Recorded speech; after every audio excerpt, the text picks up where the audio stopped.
Yang pertama yaitu kurikulum. Istilah kurikulum berasal dari bahasa Latin yaitu curricul, yang artinya jarak yang harus ditempuh oleh seorang pelari. Pada waktu itu ialah jangka waktu pendidikan yang harus ditempuh siswa yang bertujuan untuk memperoleh ijazah. Kurikulum memuat isi dan materi pelajaran. Kurikulum ialah sejumlah mata ajaran yang harus ditempuh dan dipelajari oleh siswa untuk memperoleh sejumlah pengetahuan. Secara sempit, kurikulum diartikan hanya sebagai jumlah mata pelajaran yang harus ditempuh atau diselesaikan peserta didik di madrasah atau sekolah atau perguruan tinggi. Secara lebih luas, kurikulum diartikan tidak terbatas pada mata pelajaran saja, tetapi lebih luas daripada itu.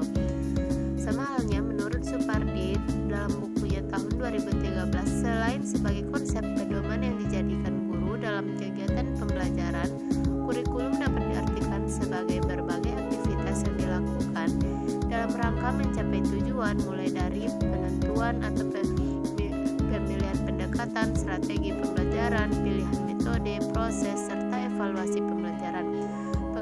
Pengalaman positif dari kegiatan pembelajaran merupakan bagian dari konsep kurikulum. Nah, dari penjelasan tadi, kurikulum merupakan seperangkat konsep yang berisi rencana dan pengaturan mengenai tujuan, isi, dan bahan pelajaran, serta cara yang digunakan sebagai pedoman penyelenggaraan pembelajaran untuk mencapai tujuan pendidikan. Agar kurikulum dapat berfungsi sebagai pedoman, maka ada sejumlah prinsip dalam proses pengembangannya. Prinsip tersebut meliputi yang pertama, prinsip relevansi atau kesesuaian antara komponen yang terdapat dalam pendidikan dan kesesuaian dengan kebutuhan masyarakat. Yang kedua, prinsip fleksibilitas sebagai sebuah konsep dasar tertentu saja keberadaannya. Kurikulum hanya memberikan ruang kepada pengelola pendidikan termasuk guru dan siswa. Yang ketiga, prinsip kontinuitas. Prinsip ini mengandung pengertian bahwa perlu dijaga saling keterkaitan dan kesinambungan antara materi pelajaran pada berbagai jenjang dan jenis program pendidikan. Prinsip efektivitas dan efisien. Prinsip ini berkenaan dengan rencana dalam suatu kurikulum dapat dilaksanakan dan dicapai dalam kegiatan belajar mengajar.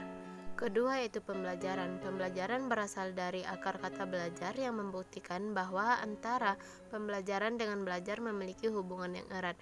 Belajar diartikan oleh Surya sebagai suatu proses yang dilakukan oleh individu untuk memperoleh perubahan perilaku baru secara keseluruhan sebagai hasil dari pengalaman individu sendiri dalam berinteraksi dengan lingkungannya. Yang perlu digarisbawahi pada kalimat tersebut adalah kata berinteraksi dengan lingkungannya, yang menunjukkan bahwa belajar dipengaruhi oleh lingkungan sekitar peserta didik. Yang ketiga, kaitan atau hubungan kurikulum dan pembelajaran. Kurikulum dan pembelajaran memiliki hubungan yang sangat erat karena kurikulum itu sendiri merupakan mata pelajaran yang harus ditempuh dan dipelajari siswa untuk memperoleh pengetahuan. Dalam melaksanakan hal tersebut, tentu tidak terlepas dari unsur-unsur seperti manusiawi, material, fasilitas, perlengkapan, prosedur yang semua itu disebut dengan pembelajaran. Maka kurikulum dan pembelajaran tidak dapat berdiri sendiri karena saling berhubungan erat dan berpengaruh terhadap pencapaian tujuan pembelajaran. Peter Evolif menggambarkan kemungkinan hubungan antara kurikulum dengan pembelajaran dalam bagan berikut. Yang pertama, model dualistis.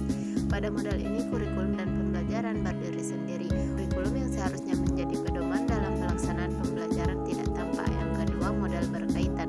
Dalam model ini, kurikulum dan dengan pembelajaran saling berkaitan. Yang ketiga, model konsentris. Pada model ini, keduanya memiliki hubungan dengan kemungkinan bahwa kurikulum adalah bagian dari pembelajaran atau pembelajaran bagian dari kurikulum. Yang keempat, model siklus. Pada model ini, antara kurikulum dan pembelajaran